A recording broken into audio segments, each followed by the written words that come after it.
If you ever wondered how people ace their F1 US visa interview, then this video is for you.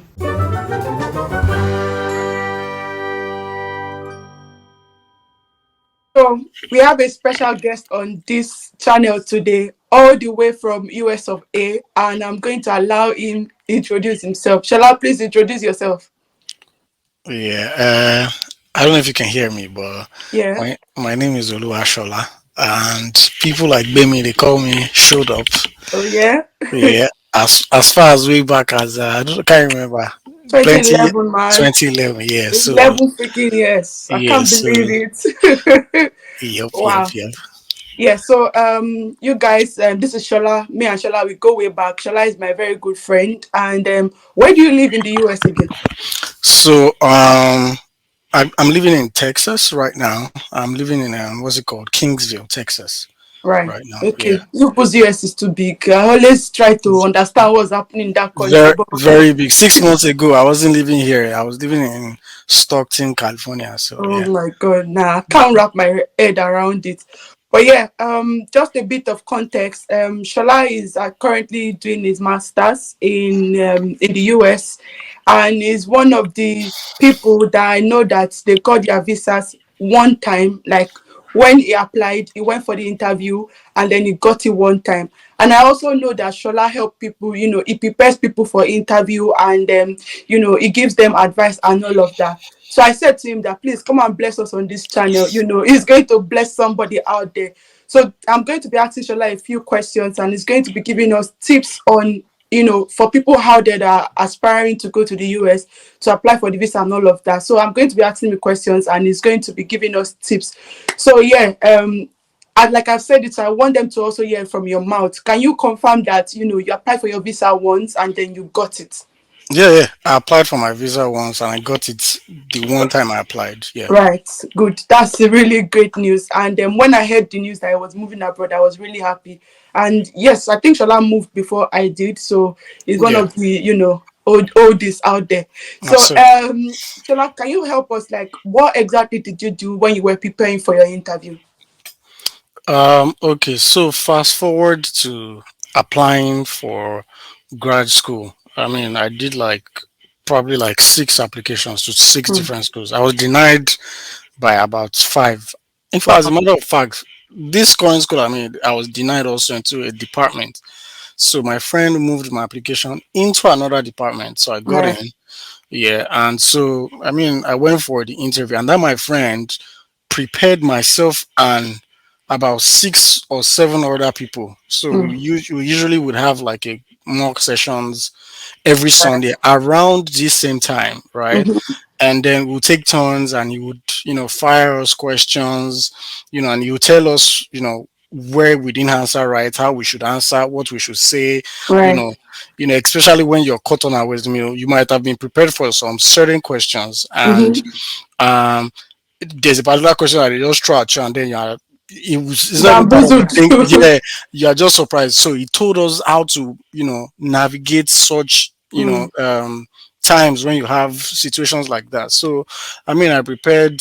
In fact, there are people that went before me in Mm-hmm. that group, and they all didn't get it. I was the first person Wow. in that group that got it, and it was my first time. I think all of us too, it was our first time applying for the Mm-hmm. US, F1 visa. Right. So I did get it, and here I am. I'm in the US. This is like I've been here a year and probably like 4 months, if I'm not Mm. mistaken. Yeah. Time So flies, so like yesterday. So like yeah, yesterday. thank you very much for sharing that tip. So I'm going to give you the floor. Like, Okay. give us like as much as possible tips. From what I've gathered, I feel like support is good on this journey. People that have gone through it and all of those things. So I'm going to give you the floor. Please just bless us, basically. Okay. Yeah. So I left Nigeria at the time where I was just mentally there. Like I just wanted to leave. Mm, So I was very, very intentional about leaving. I mean, like you mentioned, support system. I had friends that one of my friends said, "Oh, see, I've applied, dude. They've given me full scholarship or you to apply to my school." I'm like, okay. mm, And then another friend reached out and said, "Do you have any escape plan?" I'm like, wait, what? So it was like three people reached out to me and I was like, okay, this is good. Oh, yeah, now Yeah. let's do this. So I just started applying, and I was very fortunate. I had good relationships with my lecturers back in my undergrads, Unilag. Okay. So it was easy for me to get my recommendations, as you will call it, reference letter, right? Right. So I was hands on, and those lecturers would tell me, just write whatever you want us to write, just write it to them, and then they edit. Then once I apply to the school, there's a link that will be sent, whatever. They shall fill it and, Yeah. send it. So that I had that support for that. And then when it came to paying some certain fees, and this was at a time where I'd, I'd resigned from a job that I wasn't, it wasn't anything to write home about because I'd Right. lost a job before that one. So the one that came was just like, let me just be doing it so I don't sit down at home, right? Mhm. So, and then I resigned from that one because, again, it was just a very, very, the job was just there. So Right.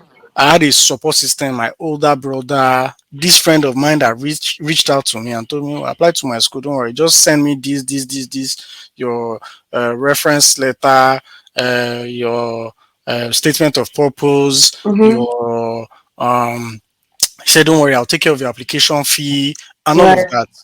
So and then he created a WhatsApp group, added a couple of other people, and then all of us in that group we didn't some of us we didn't know each other. We became Mhm. friends on that group because we would banter, and then he would ask us questions, Mm. um, and then he would allow each one of us to ask each other questions like, oh yeah, you interview the other person, you know, Right. and then everybody in the group would give like a what's it called, like a feedback. Oh, what do you think of these guys? Do you think, and then people that were very very timid, that were not Mm. outspoken, in the long run they gained confidence. I remember, I know, Mhm. a couple of friends that we shared that, Damola was Mhm. also, I brought in Damola on that group. um by the way, Damola God is also doing well in the US, in Yeah. Ohio. A couple of people didn't get it, but again, sometimes it's not even about what you say. You know, Right. sometimes it's maybe how you said it. Other times it's maybe Mm. because you're just. I don't like using the word lucky. I always like to use the Right. word blessed. So sometimes it's just because you are blessed by God, just wants to, have mercy on you that period. So again, but that is not to say that you don't prepare, because Mhm. preparation is very, very key. Right. Again, I remember the lady before me, Mhm. before the window where I was interviewed, the girl before in that window, Mhm. I knew she was going to get it, but she didn't. To me, she didn't. If I was the interviewer, I wouldn't give her, Right. based off of my own preparation, Mhm. right? And she was just asking us, answering her questions very generic, which I thought was like, Right. these people probably are hearing the same thing that this girl is saying Mhm. all the time, and you don't want to go there answering questions that somebody, the last person that left that same window, Mhm. answered. You want to say something that is peculiar, Yeah. Yeah. peculiar to your own Yeah. story, to your program, and how you Mhm. applied and all of that, based on whatever they ask. I mean, that is not to say that there's a common denominator in the questions that they ask and how you answer Right. those questions, right? But you just want to personally make it very strong that you stand out, and Right. so those were the things that the mock sessions helped with. Again, we had people sending in transcripts. Oh, you would go to platforms like Nairaland. I'm sure Nairaland helped a Right. lot of people. Yeah. I didn't visit Nairaland, but I know people who visit Nairaland. But I already had like a PDF file that I keep sharing Mm. with people that I help, right? I share with you. So, and the essence is so that there's a pattern. Questions like, um, why the US? Yeah. Why the course you're going to? What is this course going to do for you? Who's Yeah. going to sponsor? Who's going to be responsible for your deficits? Or, Right. questions like that. Those questions are constant. So, Mhm. but you want to be able to answer those questions in such a way that you stand out, and then you can see that, oh, this person actually knows um what he or she is wearing. Let me give you an example. Right. So yeah, of course, Nii is in the UK right now. Mhm. He didn't get it on the first try. He would have gotten it, but for one Mhm. question. Mm. And the question was, what's the closest airport to your school? Can you So imagine that? you would never have thought that they will ask you such questions. Mm. They could even ask, who's the governor to the state where your school is? A lot Yeah. of people don't. You just think that it's just about your course, about your school. No, Right. and those are what those mock sessions. Those are what it because they Prepared you open. guys Yeah, for. because they tell you, okay, go and learn what's the closest airport to you. How many senators do you have in that state, or what's the Mm. name of the governor, or what is the neighboring city to the To city your where your school. school? Do you understand? So those are those things that I mean. They might not ask you those things, but what happens if they ask? Like what about when they Yeah. ask? So you want to Yeah. be prepared for such questions. So I mean, those are the things that I learned. Again, what worked for me might not work for True. another person, but True. that is what has worked for me. And I know somebody who's in Texas A&M College Station now. I mean, I think I did try my best with her, and she got the Mm-hmm. visa. She's here. And somebody else went like 2 weeks ago. He didn't get it. It doesn't mean that Mm. he didn't try. And it doesn't mean that he said anything wrong. Again, it could also be that the interviewer is in a bad mood. Yeah. You never really can tell. Yeah. Again, so but I Yeah. I got mine in my Yeah. first trial. Yeah, So from everything that you've said, what I can actually come up with is the fact that there are generic questions, right? there are, There are there the are, there ones are that are constant, constant. Yeah, right? and they But might you not need to ask it. give. Yeah, yeah, they might not ask it the same way they will ask you. They won't ask Mm-hmm. me the way they will ask you is not the way they will ask me. For example, why the US? They could ask you, oh, why not the UK? Why not Australia? They could ask you, Yeah. so what do you? For example, they can ask why this course. Why this course could also mean what is this course going to do for you? Good for you. Yeah. So it just depends on how you answer that question, Yeah. right? So there are some standard generic courses, sorry, questions that they will ask, and you Yeah. have to be prepared for those questions. Yeah, so basically, generic questions and you thinking outside of the box, right? And Oh, then yeah. making sure that your answer is not as generic as, why do you want to go to the US? Because the US is the best country in the world. Why do you want to study this course? Because I just want to study. You don't want to answer questions like that. You want to make them as, as experience field as possible, something Yes, that based off relates of to your, you. yeah, yeah, Yeah. exactly. Either it is related to what you studied on your undergrad or what Mm, your current career path is, you right. know, because some people, for example, I did environmental toxicology in the Department of Zoology, right? And then the course I applied for is Mm. plant and soil science. So somebody will like, how do they relate? From yeah, from From zoology to botany, but exactly, literally. but then Yeah. again, there's a correlation. There's a what's it called? There's a link. And what is the link? The link is that plants are used to do bioremediation for microorganisms. You need to, if you want Mm, to, what's it called? Bring down pollution levels to the right. barest minimal.